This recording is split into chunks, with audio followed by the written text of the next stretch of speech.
ಬದಲಾವಣೆ ಬಗ್ಗೆ ಅವರು ಕಾಂಗ್ರೆಸ್ ಪಕ್ಷಕ್ಕೆ ಸಂಬಂಧಪಟ್ಟಿರ್ತಕ್ಕಂಥದ್ದು ಕಳೆದ 3 ವರ್ಷಗಳಿಂದ ಕೂಡ ಅದೇ ಚರ್ಚೆಗಳು ನಡೀತಾ ಇತ್ತು. ಅವರ ಅಭಿವೃದ್ಧಿಗಿಂತ ಜಾಸ್ತಿ ಈ ಕುರ್ಚಿ ಕಾಳಗನೇ ನಡೀತಾ ಇತ್ತು. ತಮಗೆಲ್ಲರೂ ಕೂಡ ಗೊತ್ತಿರ್ತಕ್ಕಂಥ ವಿಚಾರ. ಹಾಗಾಗಿ ಅದು ಕಾಂಗ್ರೆಸ್ಗೆ ಸಂಬಂಧಪಟ್ಟಿರ್ತಕ್ಕಂಥ ವಿಚಾರ. ನಮಗೇನು ಇವಾಗ ಯಾರು ಮುಖ್ಯಮಂತ್ರಿ ಆದರೂ ಕೂಡ ಒಳ್ಳೆ ಕೆಲಸ ಆಗಬೇಕು, ಅಭಿವೃದ್ಧಿ ಆಗಬೇಕು. ಇವತ್ತು ಅಭಿವೃದ್ಧಿ ಕುಂಠಿತ ಆಗಿದೆ, ನೀರಾವರಿ ಯೋಜನೆಗಳು ಕುಂಠಿತ ಆಗಿದೆ. ಮತ್ತು ಈಗ ಗ್ಯಾರಂಟಿಗಳು ಅಂತ ಏನು ಇವ್ರು ತಗೊಂಡ್ಬಂದರು. ಇವತ್ತು 10 ತಿಂಗಳ ಬಾಕಿ ಇದೆ, 36 ತಿಂಗಳಾಗಿದೆ ಈ ಸರ್ಕಾರ ರಚನೆ ಆಗಿ.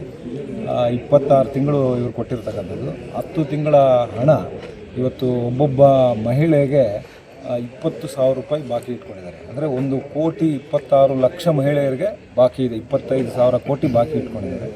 ಹಾಗಾಗಿ ಇಂಥವೆಲ್ಲ ಸುಳ್ಳು ಹೇಳಿ ಅಧಿಕಾರಕ್ಕೆ ಬಂದು ಇದನ್ನು ಇಂಥ ಲೋಪದೋಷಗಳು ಕೂಡ ಯಾರೂ ಕೂಡ ಒಪ್ಪೋದಿಲ್ಲ. ಹಾಗಾಗಿ ಸರಿಯಾದಂಥ ರೀತಿಯಲ್ಲಿ ಆಡಳಿತ ಮಾಡಿದ್ರೆ ಕರ್ನಾಟಕ ರಾಜ್ಯದ ಜನರು ಒಳ್ಳೆಯದಾಗುತ್ತೆ. ಸೊ ಇದರಿಂದ JDS ಅಥವಾ BJPಗೆ ಯಾವ ರೀತಿ ಅನುಕೂಲ ಆಗುತ್ತೆ? ಇದು ಏನಾದರೂ ತೊಂದರೆ ಆಗುತ್ತೆ?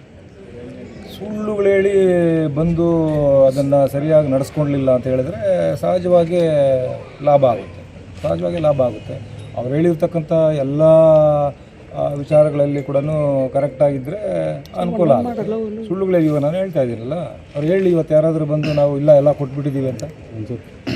36 ತಿಂಗಳು ಸರ್ಕಾರ ರಚನೆ ಆಗಿ 26 ತಿಂಗಳು ಕೊಟ್ಟಿದ್ದಾರೆ, 2 ಸಾವಿರ. ಇನ್ನು 10 ತಿಂಗಳದ್ದು ಬಾಕಿ ಇಲ್ಲ, ಕೊಡಲಿಲ್ಲ. ಒಂದೊಂದು ಮಹಿಳೆಗೆ 20,000 ಬಾಕಿ ಇದೆ. 1,26,00,000 ಮಹಿಳೆಯರಿಗೆ ಬಾಕಿ ಇಟ್ಕೊಂಡಿದ್ದಾರೆ, 25,000 ಕೋಟಿ ಬಾಕಿ ಇದೆ. ಈ ರೀತಿ ವಿಚಾರಗಳಿದ್ದಾಗ ಜನ ಯಾರು ಕೂಡ ಒಪ್ಪೋದಿಲ್ಲ. ಸಹಜವಾಗಿ ಲಾಭ ಆಗುತ್ತೆ NDAಗೆ.